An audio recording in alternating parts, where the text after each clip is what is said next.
Today I'm going to show you how to cook salmon and veggies in one pan. First thing I'm going to do is cut up some vegetables. Here I have yellow peppers, red peppers, a jalapeno, and some onion. Throw that in a stainless steel bowl and then mix it up with a good bit of oil. I use olive oil, virgin olive oil, and salt and pepper lightly.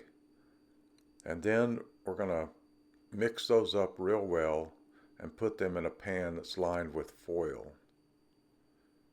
After that, we're going to spread those out to one side and put a rack on top of them. And then we're going to put our salmon in the same bowl we had the vegetables in and season them with a little bit of salt, some paprika, and any other seasoning you'd like to put on them.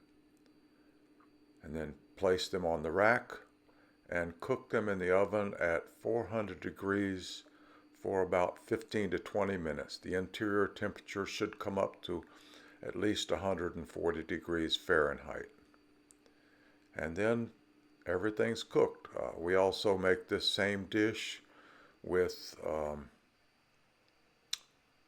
putting Brussels sprouts in there and other vegetables, zucchini. That kind of overcooks a little bit.